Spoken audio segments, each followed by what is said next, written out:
Boa noite, gente boa, gente amada, todos nós, Deus nos abençoe. Queridos, posso falar?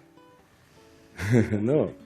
Agora, se eu não falar, eles não sabem se eu posso falar, né? A gente tem que cometer esse erro para poder ficar salvo do erro. Posso falar? Acho que agora eu posso. Nós já pecamos a ponto de termos conseguido afinar. E é sobre isso que eu quero falar hoje à noite. Porque todos nós erramos, e erramos muito. E há, neste mundo caído, certas coisas que só começam a ser tratadas em nós depois do reconhecimento do erro. Antes do reconhecimento do erro, não existe cura para nenhum de nós. A gente vive um mundo caído, um mundo de ambivalências, ambiguidades e relatividades totais. O que é o sonho de consumo de uns pode estar significando a perda, a falência de um outro. O que às vezes é a realização do nosso sonho de consumo vai se tornar mais adiante o objeto da motivação da nossa mais trágica expressão e experiência de calamidade na própria vida. De modo que em todo bem pode haver mal, e de todo mal pode nascer o que nos curará, de tal modo que ninguém pode se evadir de viver, porque não dá para saber o tamanho da nossa desafinação, do nosso desafinamento, nem discernir os erros da nossa desarmonia, da nossa microfonia existencial, sem que a gente fale, viva, expresse, se manifeste. Foi o que acabou de acontecer aqui. Agora, melhorou, porque eu corri o risco de errar 3 vezes e ele correu o risco lá dentro de buscar me acertar. É desse encontro que as harmonias que tornam a existência mais viável acontecem. Por isso é que Jesus diz em em João, no capítulo 8, num texto que todos nós ouvimos desde os primeiros dias de aproximação, seja do Evangelho de Jesus ou mesmo das falsificações do Evangelho de Jesus, mas em todos esses lugares, ambientes e proclamações, esse texto seja entendido de maneira mais límpida e lúcida, ou seja, usado como agente bíblico de manipulação, mas ele está presente nas nossas recitações. É João, capítulo 8, do verso 31 em diante, que diz: Disse, pois, Jesus aos judeus que haviam crido nele: Se vós permanecerdes na minha palavra, sois verdadeiramente meus discípulos, e conhecereis a verdade, e a verdade vos libertará. Você pode repetir comigo? Se vós permanecerdes na minha palavra, sois verdadeiramente meus discípulos, e conhecereis a verdade, e a verdade vos libertará. Todo mundo aqui já ouviu isso. Quando se votou pelo impeachment do Collor de Mello, esse foi o texto bíblico mor do impeachment. Foi o mote de propaganda. O texto final do pedido de impeachment foi concluído assim: e conhecereis a verdade, e a verdade vos libertará. E olhe nós onde estamos. O cara que leu o texto acabou destituído por corrupção. Todos os que fizeram parte das indicações rodaram 2, 3 anos depois por coisas semelhantes. E todos os que apoiavam veementemente foram mostrando quem eram. A maioria dos quais não retornaram. Outros são draconianos e continuam e persistem até os dias de hoje, mas em estado provável, possível, Deus queira, de contagem regressiva para aposentadoria compulsória, seja lá onde for. Mas libertos não estamos. Nem tampouco, deixando para lá o Brasil, e o texto bíblico em questão usado para validação do pedido de impeachment do Collor de Mello, que não precisava de texto bíblico para ser impeachado, as coisas eram óbvias demais. Mas, pois bem,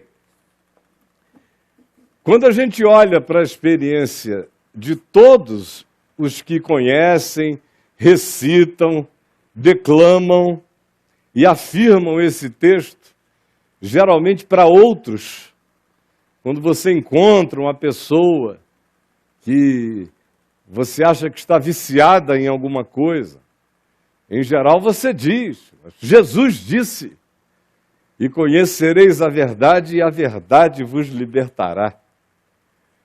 Quando alguém é renitente, cai sempre nas mesmas coisas, você vem com o texto. É porque você não conheceu a verdade. Por isso você não está liberto ainda. Ou a gente prega em lugares e para pessoas, ou vai a ambientes onde isso é ensinado, e o que se afirma então é que conhecer a verdade é receber uma informação sobre Jesus, o anúncio da história dele é conhecer a verdade. Nasceu da Virgem Maria, cresceu puro, intacto, impoluto. Aí o cara vai tremendo a voz, venceu o diabo, curou os doentes, purificou os leprosos, oh glória, anderes, sanderes. Seja lá o que foi, e vai contando a história. No tempo que pregavam a cruz, ainda contavam até o cenário da crucificação. O presépio da crucificação ainda era descrito com cores vívidas, e a terra tremeu, e o cara tremia todo. Alguns são novos demais, mas quem é da antiga lembra das campanhas de evangelização, quando se trazia um evangelista para tentar fazer efeitos especiais sobre a crucificação, e o sol escureceu, e todo mundo ouvia aquilo. Ao final, agora que ouviram a verdade, quem quer receber a Jesus vem à frente. Aí o cara ia à frente e todo mundo, oh, aleluia, ele conheceu a verdade.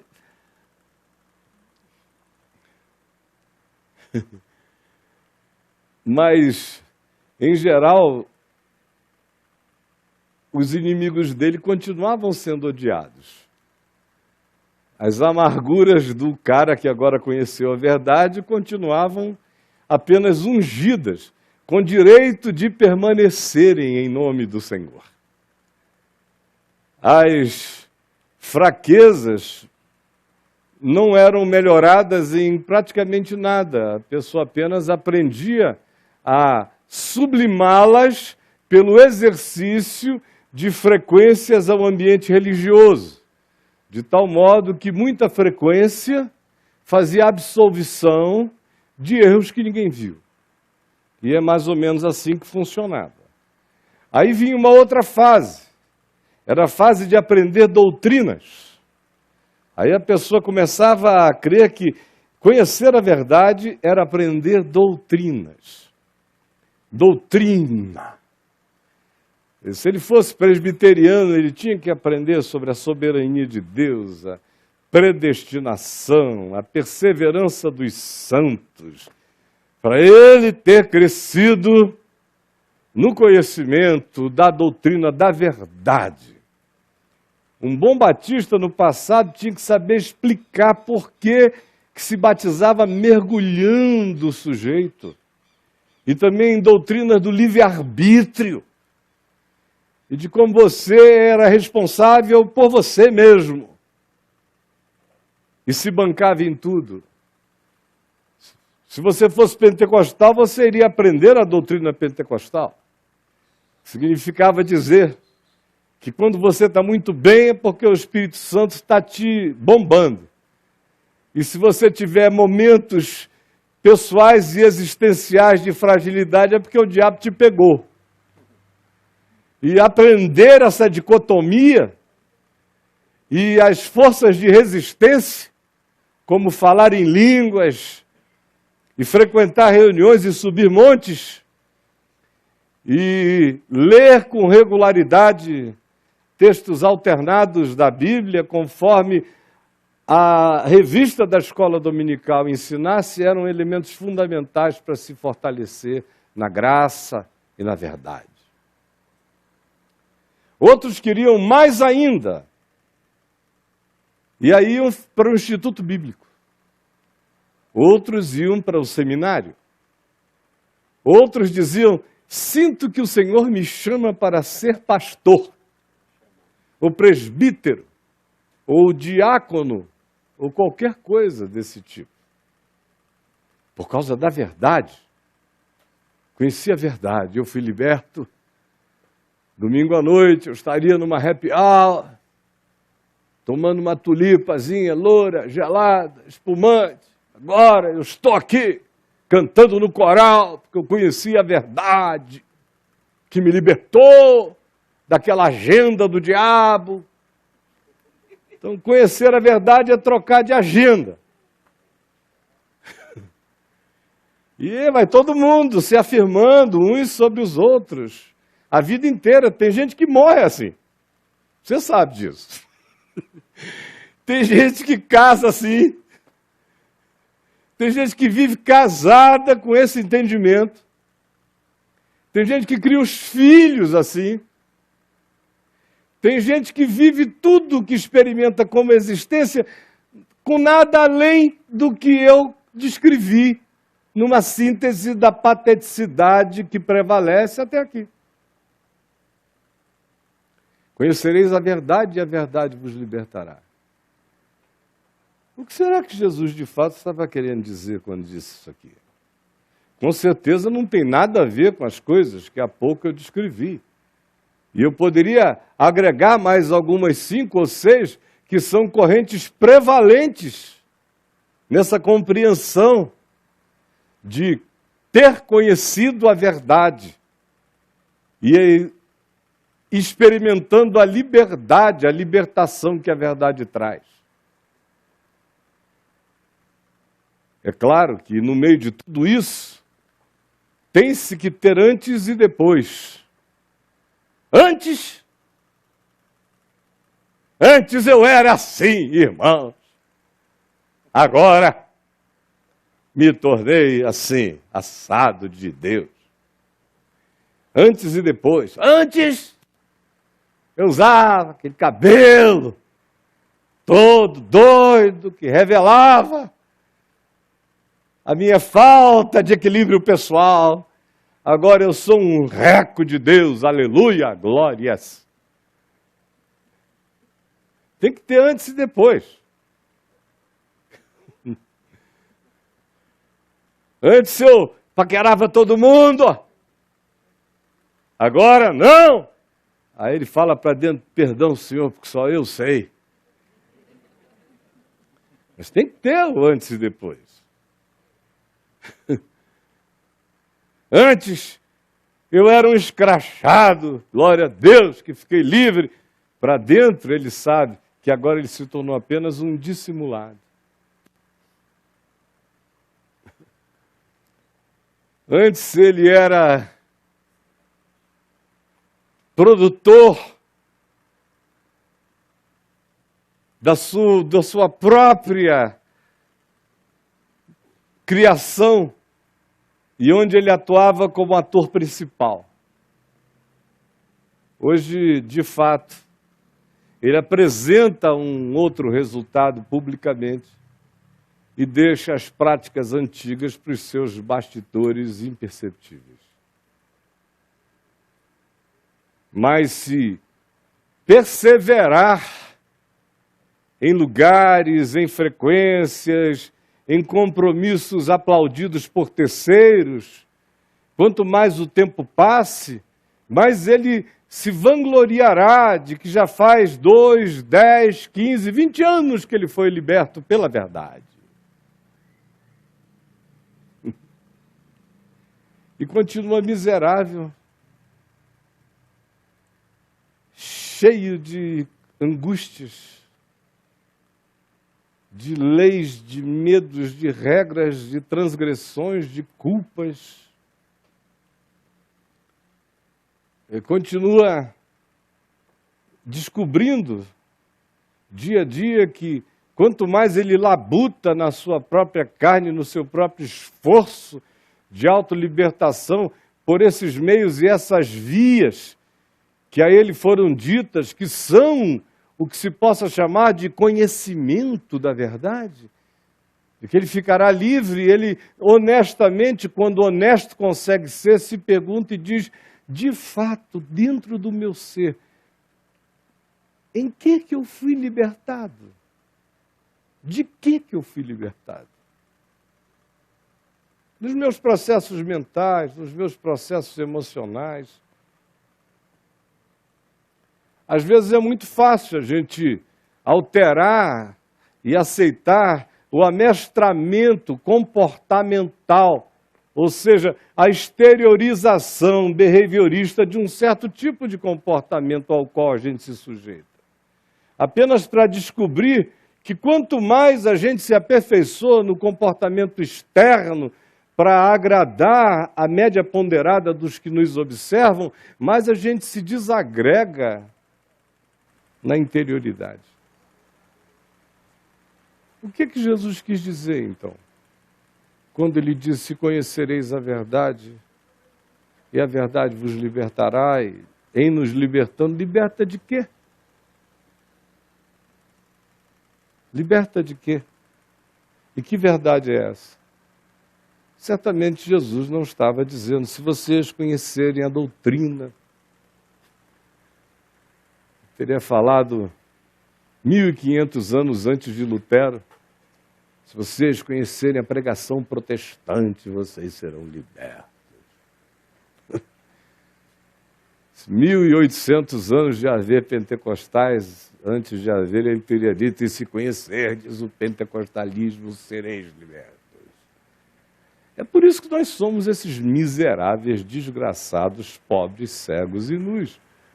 Porque a gente não discerne nada sobre Jesus. O que ele quis dizer. Crianças com Andréia Gomes, com a Andréazinha, com a Deinha do Jack, lá atrás, por favor, podem segui-la, tá bom? Pois bem, o que Jesus quis dizer?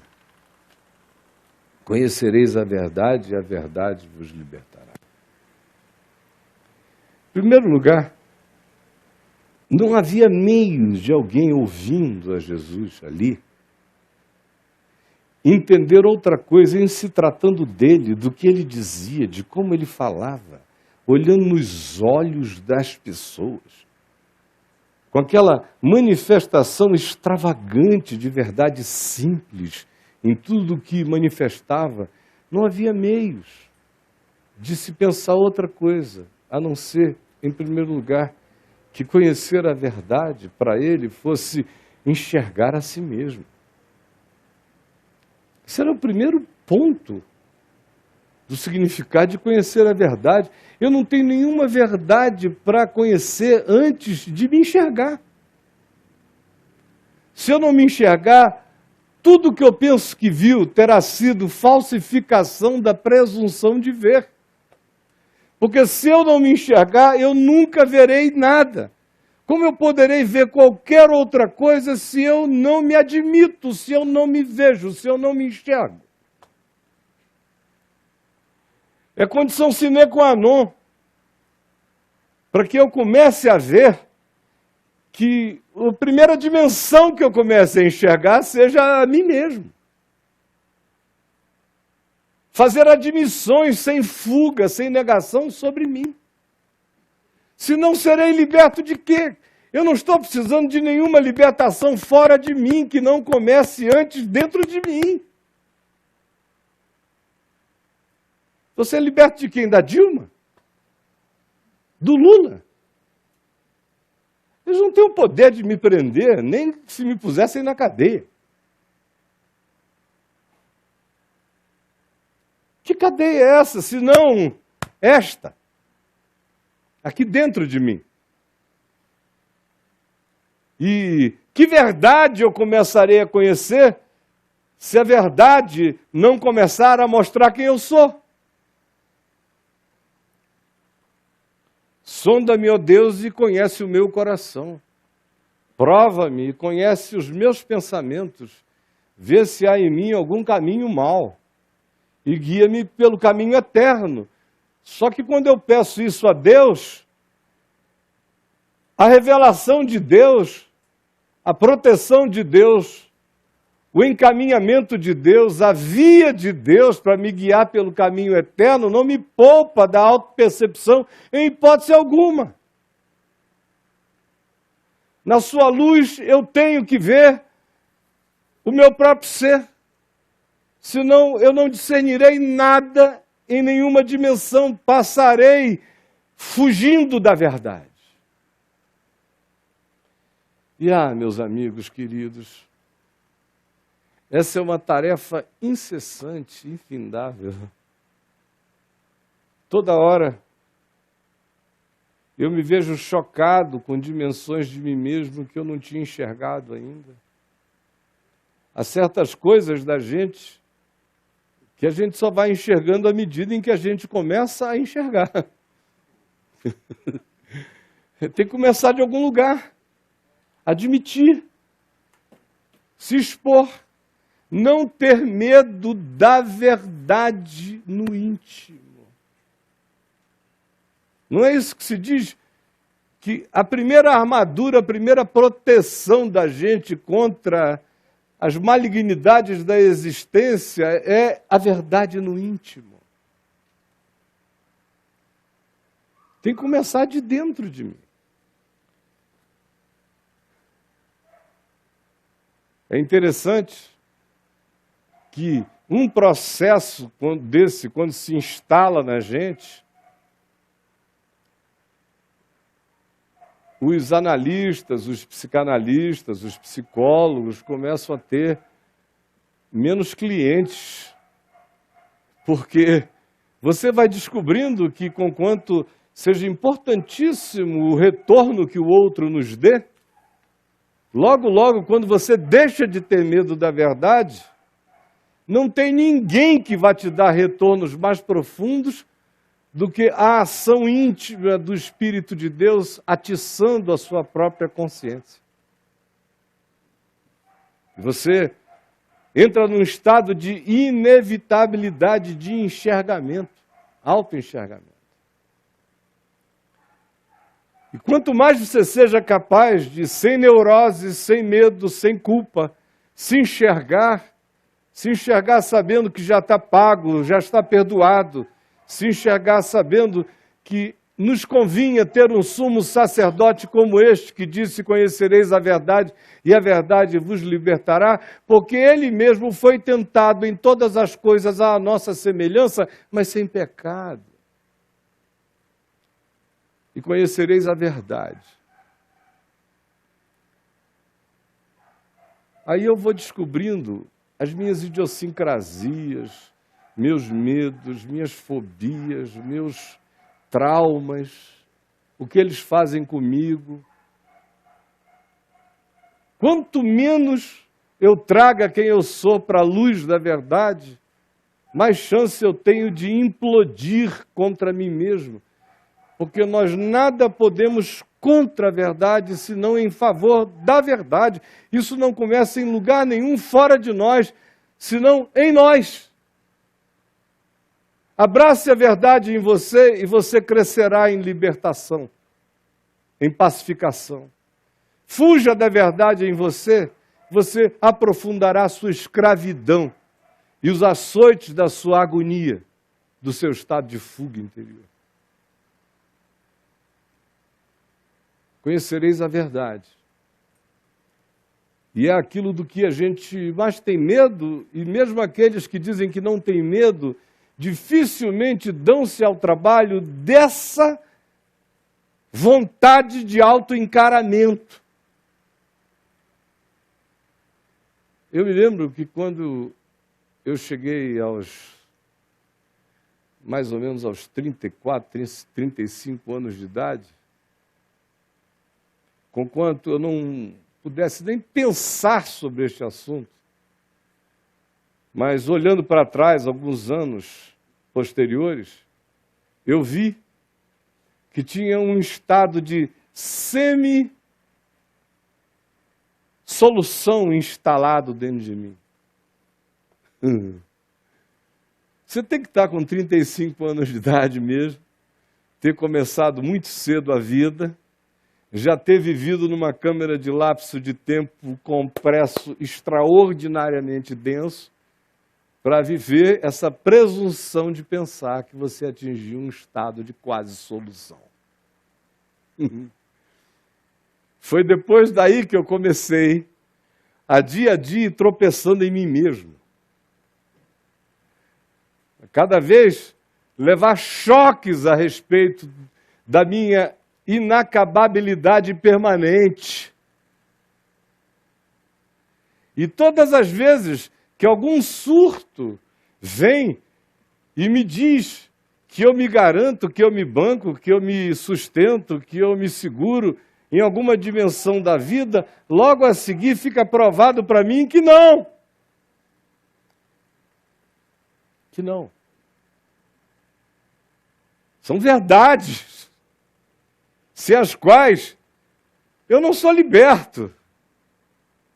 São admissões, são encaramentos e são decisões de, em reconhecendo, resistir o diabo quando é o diabo, resistir a mim mesmo sempre, porque não há diabo que me provoque, que só não me provoque porque tenha encontrado em mim a contraparte desejosa de ser provocada. Em conhecendo essa verdade e em fazendo a admissão dela, ter a vontade guerreira de me apropriar do bem que aquele discernimento me traz acerca de mim mesmo e do melhoramento que ele pode implementar na continuidade da minha vida. E conhecereis a verdade vos libertará. Aí você diz, bom, mas se eu não ler a Bíblia, isso nunca vai me acontecer, não é verdade, Caio? É mais um mito cristão. Se Deus só tem verdade na Bíblia. Você imagina só como Deus estava cego, surdo e mudo antes de haver Escritura. Que é um acontecimento recente da história da humanidade. Os textos, se você pensar em palavra de Deus escrita, imediatamente você vai para os textos hebraicos. Aí você fica procurando os originais mais antigos, para chegar a 2.800 anos atrás, ou seja, outro dia. Em outras palavras, até outro dia Deus não tinha como falar a verdade. Não. Jesus disse, eu sou o caminho e a Bíblia e a vida, não foi isso? Eu sou o caminho, a verdade e a vida. E ele disse, antes de Abraão existir, eu sou. E no tempo de Abraão não tinha uma única escritura. Abraão nunca leu sobre Abraão em lugar nenhum e nem imaginava que seria objeto de nenhum texto. Abraão nem sabia ler direito. Muito mal.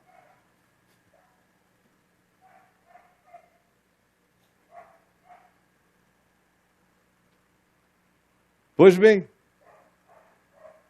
conhecereis a verdade, É claro, todo dia eu estimulo todo mundo a ler o Evangelho de carreirinha.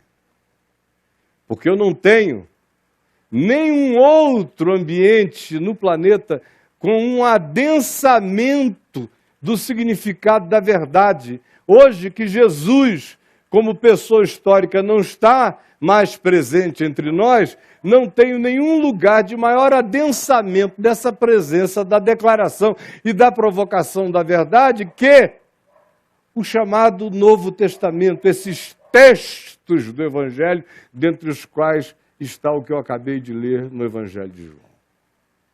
Nada se compara.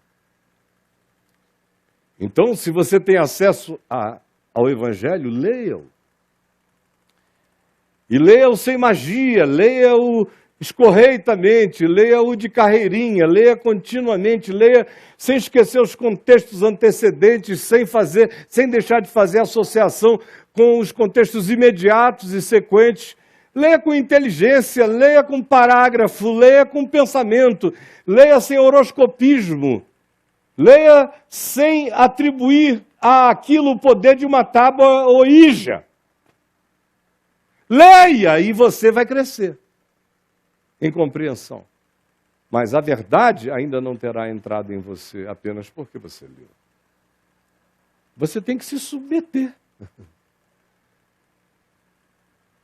Pois a palavra de Deus, que é muito maior do que um livro ou todos os livros que se poderia ter no mundo contendo verdades, conforme João nos diz aqui, no final do seu evangelho, a palavra de Deus é viva. Portanto, não é um livro escrito. Ela é eficaz.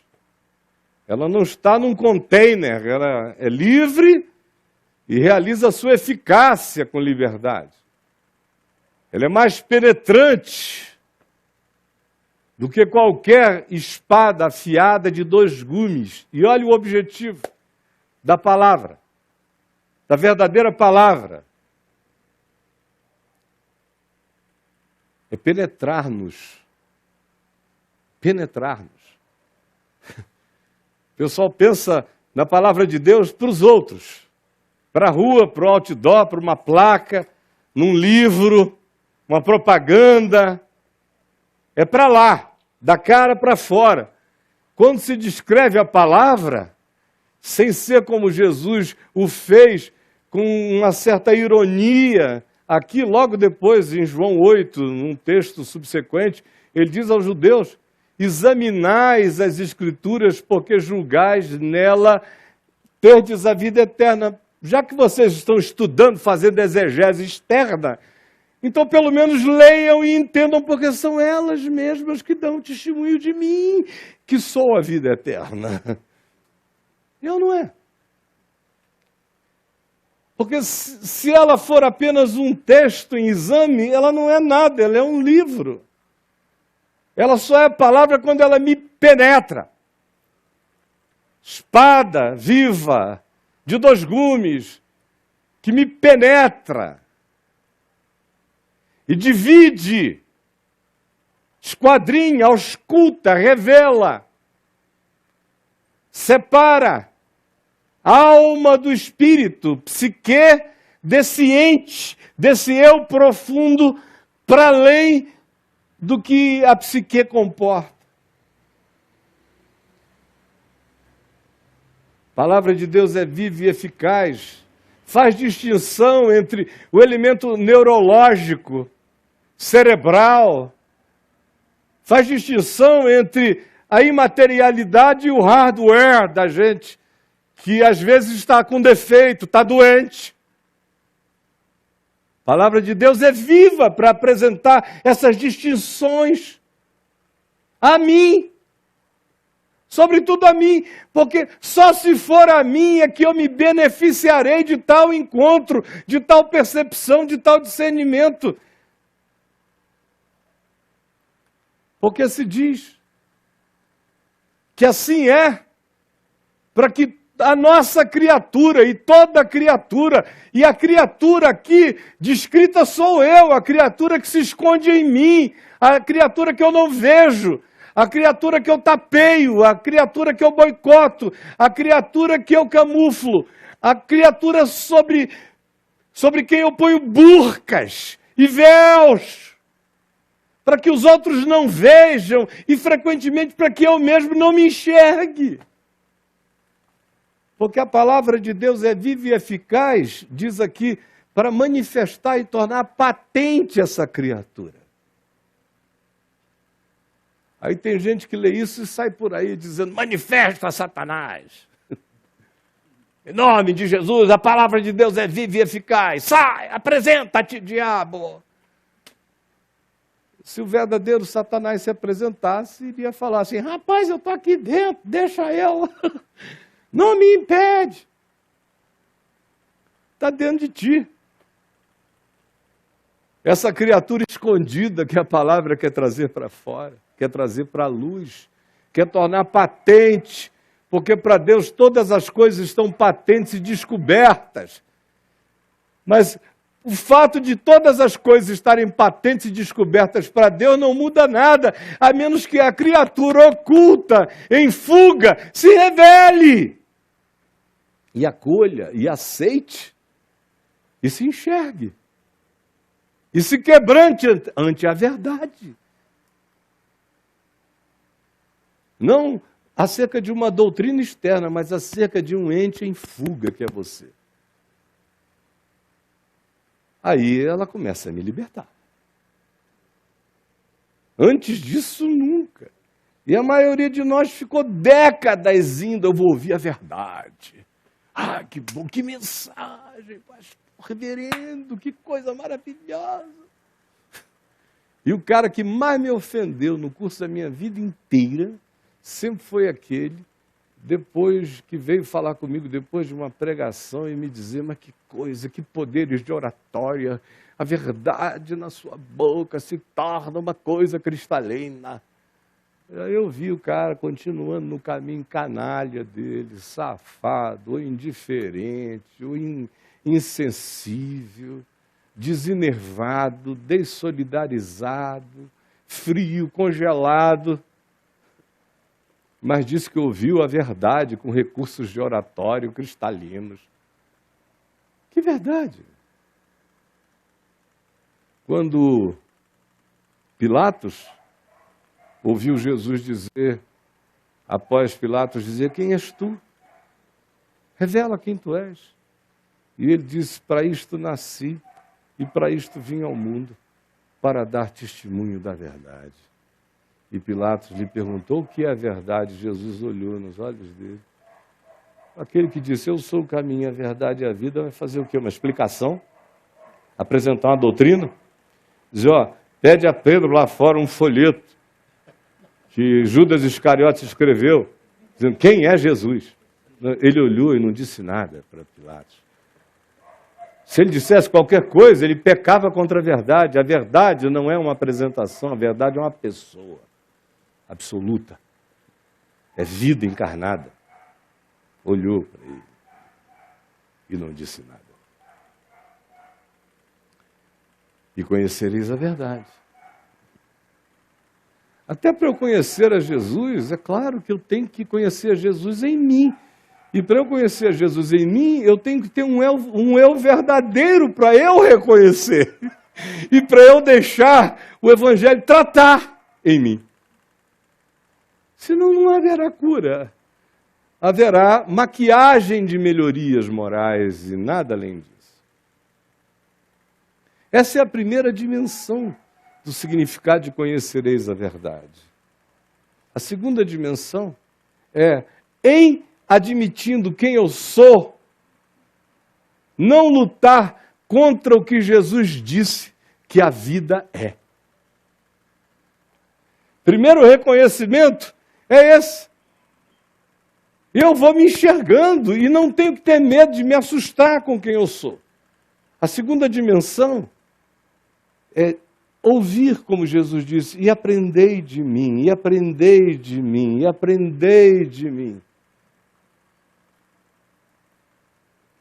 Porque quando o Evangelho começa a me iluminar e eu não fujo dele, eu descubro que Eu não tenho tantos inimigos, mas eu provavelmente seja o inimigo de muito mais gente do que eu admitia. Ih, meu Deus, eu sou inimigo desse cara e não sabia. Porque você achou que tinha um direito de ser, já tinha feito tanto mal a você, né? Quando o evangelho começa a entrar e você vai olhando, já se reconheceu e agora vai admitindo a verdade de Jesus e você começa a ter um outro diagnóstico de você mesmo. Você já não é mais o santo, você descobre que você é o presunçoso. Você já não é mais a pessoa certa, você é só o neurótico orgulhoso. Você vai descobrir que não é porque, do ponto de vista da exterioridade, que você nunca cometeu nenhum erro, nenhum equívoco, que você está sem microfonia interior. Nunca houve afinação do lado de fora.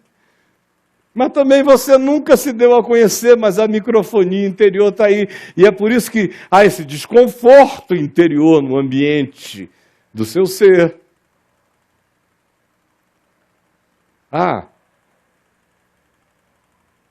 Olhem para a experiência de Paulo.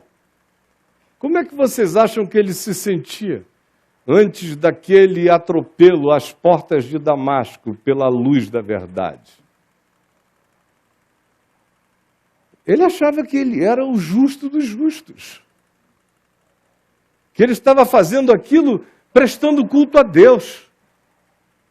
Que aquela missão de expurgo que ele realizava de maneira fascista, religiosa, aquela nazi-missão dele, que levava pessoas a blasfemarem e outras a serem mortas, que aquilo tudo era manifestação da verdade de Deus, que aquela cristofobia dele era a maneira de servir a Deus com toda a verdade. Até que, de repente, o cara descobre que todas as intenções dele estavam focadas na direção da morte, enquanto ele fazia tudo em nome de Deus. Porque Deus dizia: por que me persegues? Por quê? Admitir um negócio desse, levantar dali e andar na outra direção, e chegar no fim da vida, como em Atos capítulo 20, verso 23, dizendo: eu estou constrangido porque tenho que subir a Jerusalém. E ele sabia que seria a última ida e que lá as coisas iriam conflagrar-se num estado de conspiração de morte contra ele, do qual ele já não escaparia até o final. Meu coração está constrangido, subindo a Jerusalém. Porque uma coisa eu sei, o Espírito Santo me dá testemunho de que de cidade em cidade, de lugar em lugar, eu apenas terei tribulações, sofrimentos e perseguições. Mas eu vou. Isso tudo nasceu de uma autodescoberta, que botou o sujeito do avesso. Isso liberta. Porque eu sou tão mais liberto quanto mais próximo de mim mesmo eu chegue. E quanto mais próximo de mim mesmo eu chegue, mais próximo de Deus eu chegarei.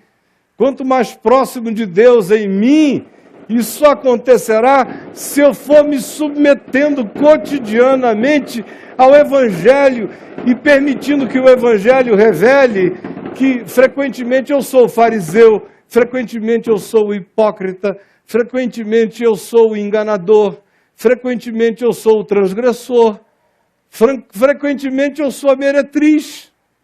Frequentemente eu sou o publicano disfarçado de qualquer outra fachada.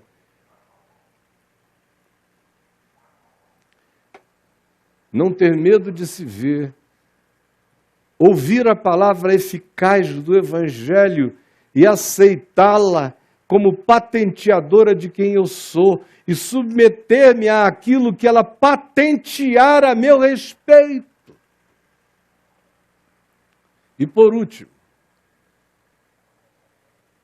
colocar-me à prática quebrantada dessa nova consciência sobre quem eu sou, sobre quem eu posso ser nele, embora eu ainda não seja e talvez nunca me torne em plenitude absoluta no espaço-tempo aquilo por que fui chamado, mas é na direção dessa conquista que eu andarei para sempre, de me tornar aquilo por que eu fui conquistado. Só que eu só farei progressos perdoado. Ninguém viaja para dentro de si mesmo, de verdade, sem que de antemão já se saiba pela fé perdoado, senão é insuportável, gente. É insuportável. A primeira coisa, a primeira verdade que eu tenho que aceitar é, portanto, esta. Da minha corruptibilidade profunda, sutil, disfarçada, em todas as dimensões do meu ser. E que a verdade primordial de todas é que o Cordeiro de Deus foi imolado por mim e por todas as criaturas que são como eu. Ou que sejam relativas no nível de relatividade que carreguem no universo. O Cordeiro de Deus morreu antes da fundação do mundo para cobrir e se manifestou na plenitude dos tempos para a nossa consciência histórico-civilizatória dos humanos e manifestou na cruz algo que já está feito antes de haver qualquer coisa. E por isso disse, está pago, está consumado. É só quando eu tomo posse do fato de que, mesmo que eu descubra o que eu não posso nem admitir ainda hoje sobre mim, eu descobrirei algo sobre um homem já perdoado, é que eu não terei medo de me enxergar, nem de me encarar, e terei o poder eficaz suficiente para que a revelação de quem eu sou e da palavra do que propõe no que diz respeito àquilo que eu devo me tornar, é só perdoado que eu terei a energia cotidiana para andar nessa direção sem entrar em estado de frustração derrubante. Porque todos nós erraremos ainda muitas vezes, em muitas coisas. E conhecereis a verdade. E a verdade vos libertará.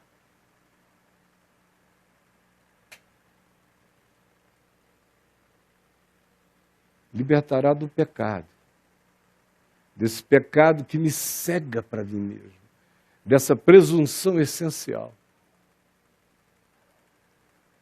E me potencializará, uma vez que eu já me creia em Cristo perdoado, me potencializará para fazer o resto da viagem.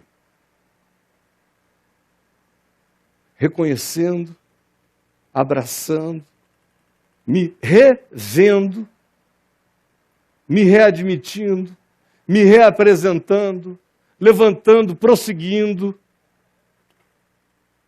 sem ficar cínico jamais, porque cínicos se tornam apenas aqueles que entram na rota de evasividade sem quererem se admitir na luz da verdade, porque sabem que são patentes diante de Deus.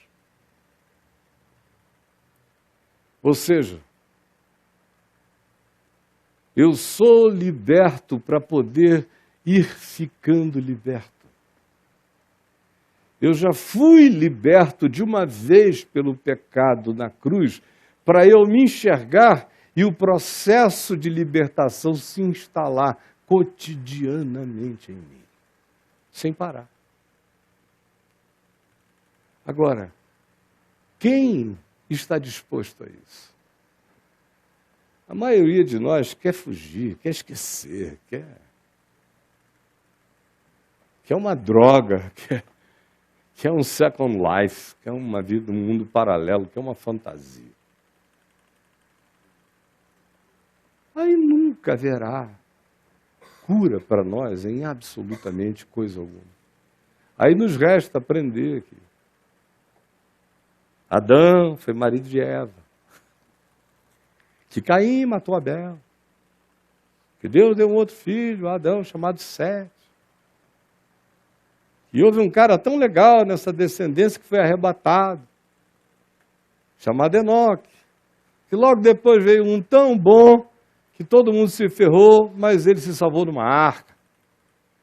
Ou seja, o que nos restará serão genealogias e histórias de mitos judaico-cristãos que não passarão de pessoas equivalentemente míticas aos personagens da mitologia grega.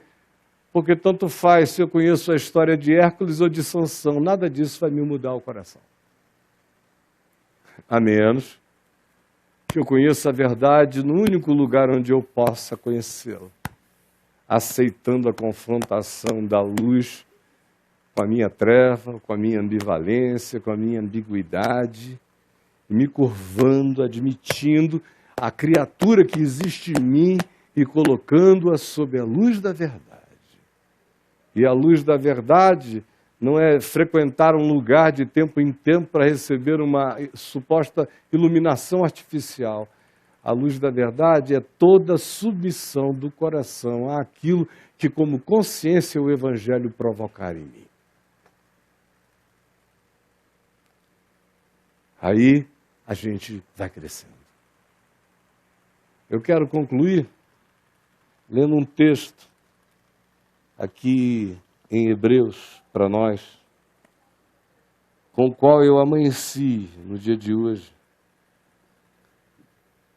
Texto que me trouxe esse enternecimento ao coração, que diz,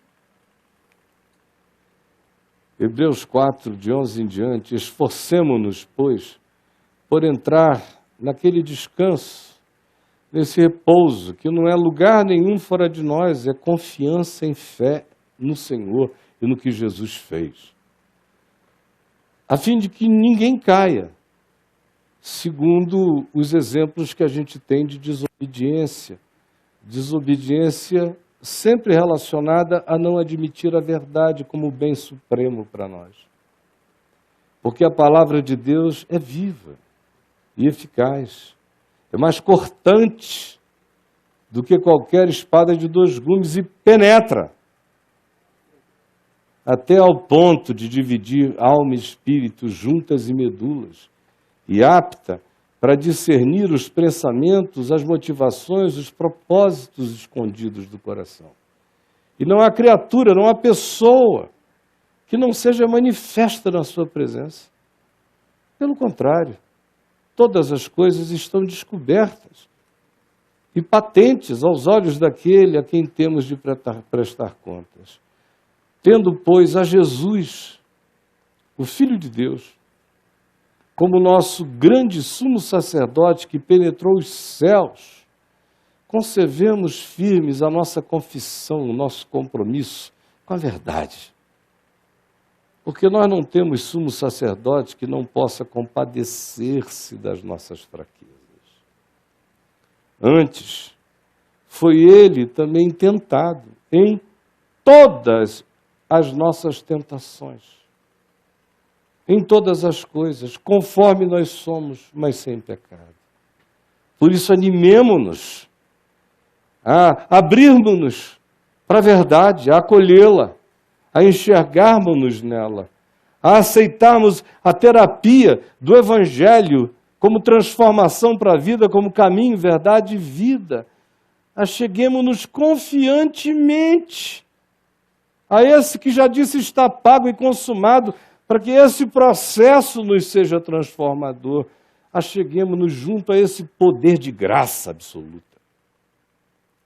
a fim de recebermos a misericórdia que nós estamos precisando e acharmos graça para o socorro de hoje, para essa experiência de agora.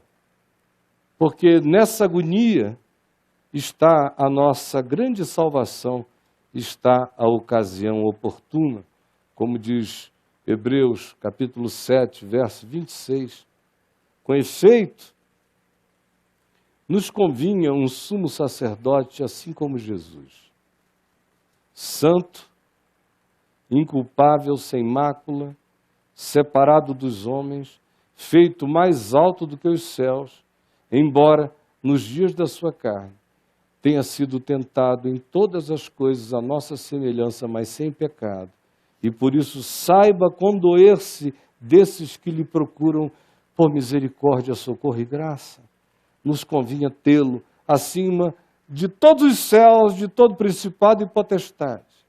A ele, que não tem necessidade, como os humanos, de repetir oferendas, porque de uma vez para sempre a si mesmo se ofereceu por nós e está tudo pago. Por isso eu posso viver o processo de encaramento de mim mesmo na verdade e de submissão crescente da minha consciência à verdade, provando a transformação gradativa desse processo, porque já está tudo feito, oferecido e resolvido em meu favor, para que eu, sem medo, vá sendo solucionado na graça de Deus.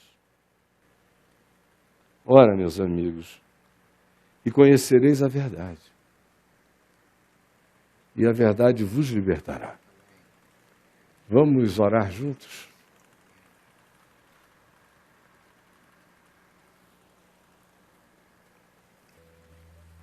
Todo mundo aqui se lembra do que ouviu.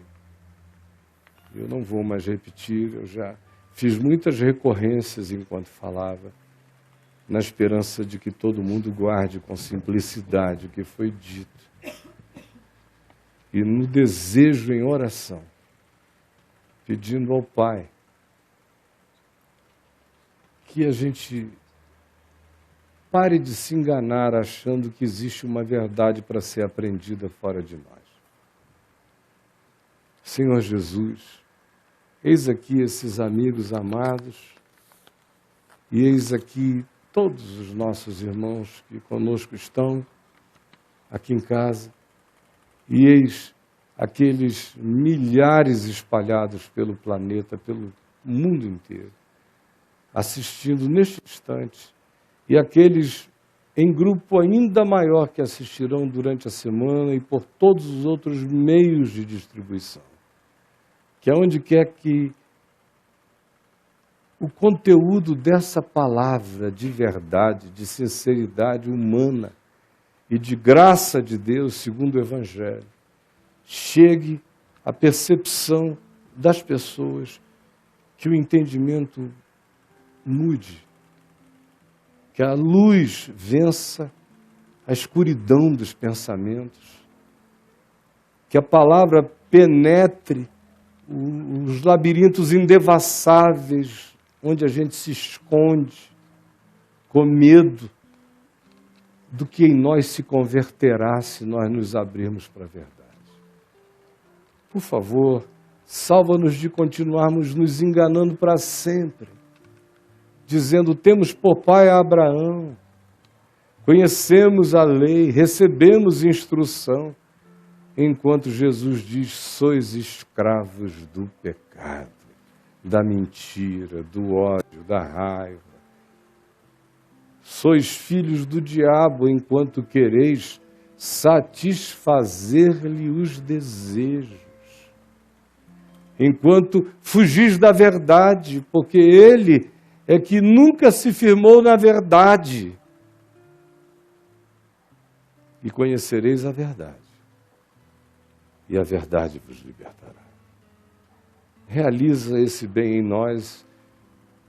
Eu quero me oferecer outra vez, mais uma vez, neste dia e todos os dias da minha vida, para que eu não seja poupado da verdade sobre mim mesmo. Eu quero luz, discernimento, quero saber quem eu sou cada dia mais, de onde emanam as coisas que em mim eu chamo eu, mas que tu não chamas de eu em mim, tu chamas de fantasia, tu chamas de pecado, tu chamas de construção, tu chamas de fantasmagoria, tu chamas de holograma, tu chamas de máscara. Por favor, que seja assim comigo e com todos nós. Não para que a gente se acachape com esse discernimento, porque nós queremos nos ver e nos veremos, e eu só me vejo sempre já perdoado. Por isso, dia a dia, não tenho medo. E quero ser liberto, transformado cada vez mais. E quero me submeter ao Evangelho. E quero que a minha face vá sendo mudada todo dia, na mesma medida em que eu contemple a face de Cristo e me transformosei por essa contemplação e me convirta por essa submissão. É o que eu te peço por mim e por todos. E te rogo por aqueles que estão doentes, aflitos, angustiados, deprimidos. Traze consolação àqueles que se sentem em estado de culpa neurótica. Faze silenciar a voz angustiosa das acusações do diabo ou das morais que perturbam o coração e não salvam a vida. Em nome de Jesus, permite que todos entendam o que eu estou te pedindo. Em nome de Jesus. Amém e amém.